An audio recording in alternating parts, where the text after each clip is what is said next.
Hey guys, welcome to episode 3 of the Modern Creative Podcast. I'm Ramon, and this episode I wanted to introduce a storytime segment into the podcast. So this will be the story of the day, which will probably turn into story of the week.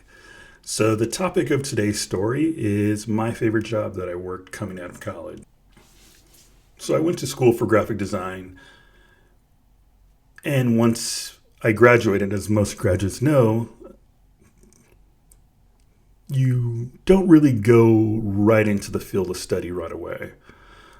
Some people do. I didn't. I worked a number of small gigs before I got my first official role as a graphic designer.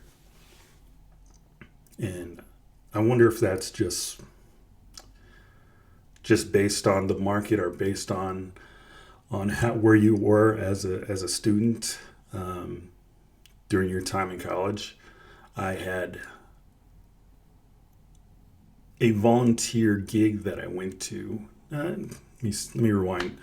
Not really a volunteer gig. It was kind of an internship at the Colorful Flags organization, which was a nonprofit on my college campus.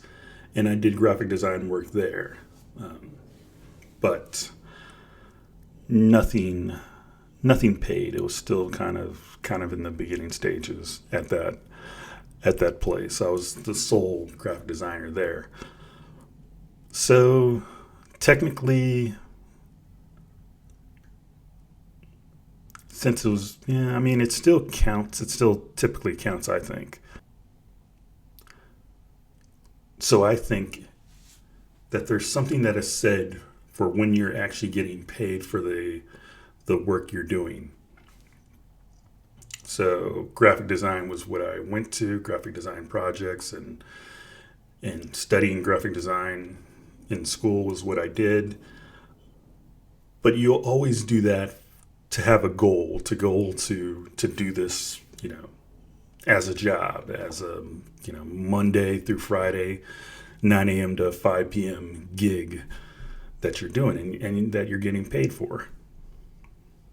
So it was good to get some experience working as an intern for a few years while I was in college. So I always wonder if there are certain people who dismiss certain types of work, such as, oh, you're an intern. That means you're probably just getting coffee and not really doing any real projects.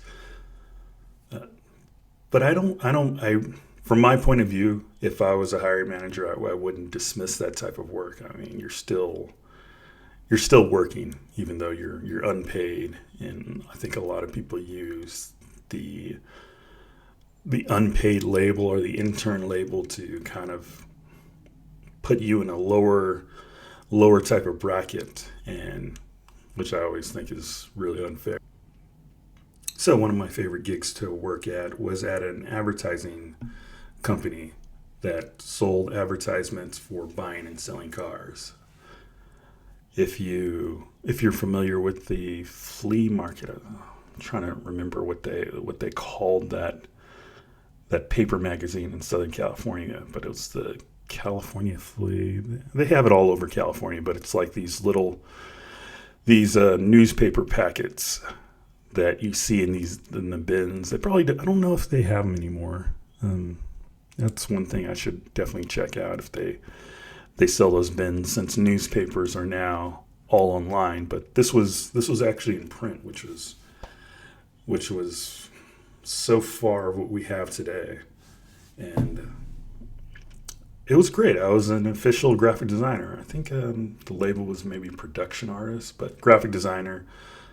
And I remember the interview. The interview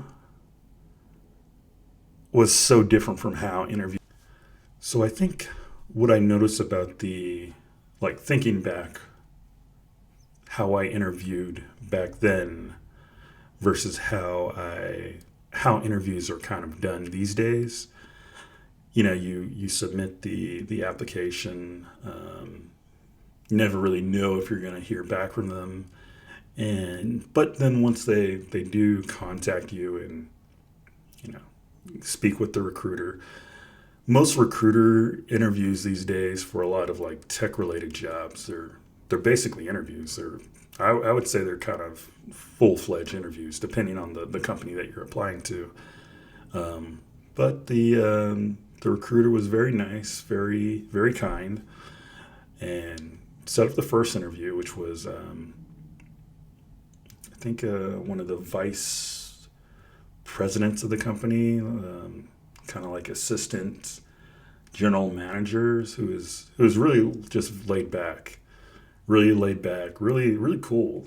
Just like I was like, wow, I've never been on an interview. Whereas it felt there wasn't a lot of stress to it. I didn't have like the normal anxiety that you get when you're interviewing in a place. You ask me some questions about experience and answer them, and then from there he went on to say that okay, the hiring manager will contact you, and you'll go in and you'll do a test, and he'll ask you a couple of interview questions, and from that interview we'll let you know if you're hired or not.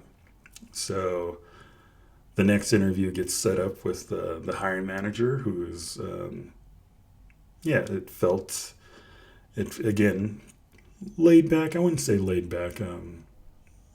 Serious. Asked me a couple of questions about my history, what I studied in college, projects I've worked on, software that I've used that was related to the job, and from there I took the test to see how familiar I was with one of the programs that we use was Quark Express to design some of the ads at the company, and took the test, met a bunch of the coworkers who were working in the same space, which was kind of like an open office space, and it was a very group environment.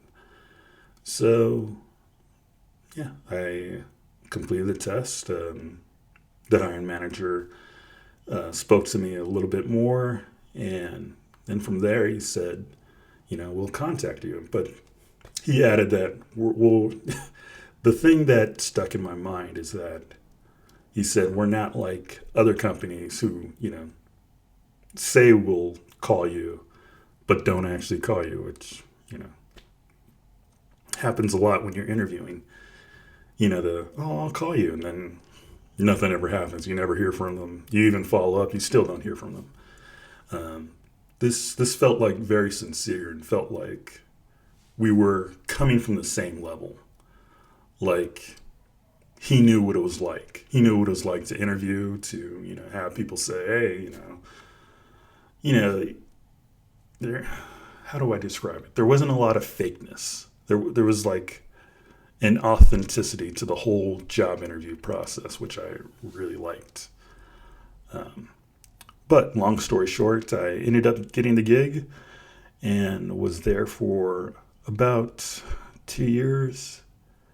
And it was really fun. It took me back to college days where there was a lot of interaction between coworkers. It was a very small company, so there wasn't a lot of like red tape when you need something done. You'd always find out where to go. The only issue I had with it was that it was part time, and coming out of college, you're trying to pay back student loans that you've accumulated over the years of being in college. So it's like it was fun. It was nice. It was great to do something that I've been doing in college every day, and to put that into a work environment, and it was nice. I really enjoyed that job. Just the only thing I do wish that it was full time and not part time. But I really had like learned a lot. Just I think that's a difference from going from a school environment to a work environment. In a school environment, there are things that are philosophical in nature. In a work environment, it's all about getting things done.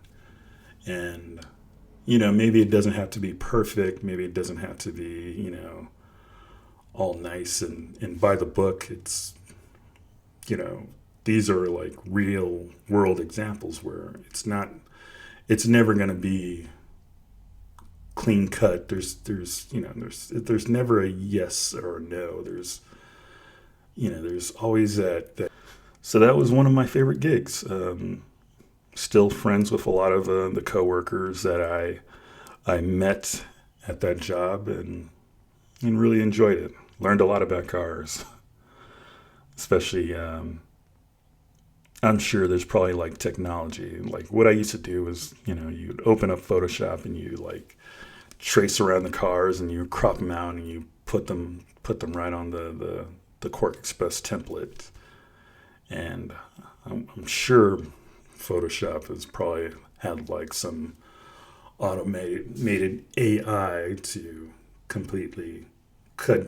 As I think about that job and how the interview process was, and how the interview process is now, it makes me grateful for knowing.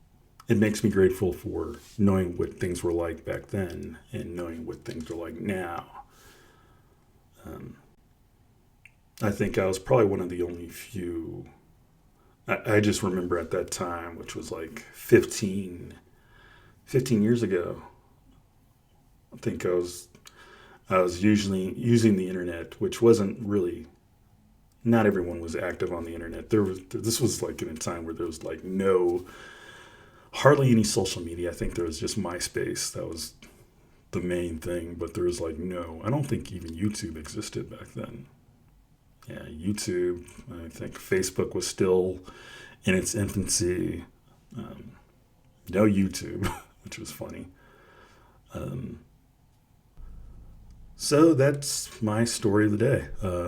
I'm gonna try to do a lot more of that. I know it's been a while since you've heard from me on this podcast. I'm trying to get this down to a regular schedule, but there's some days where you just get preoccupied with something else, and you have to push other things back.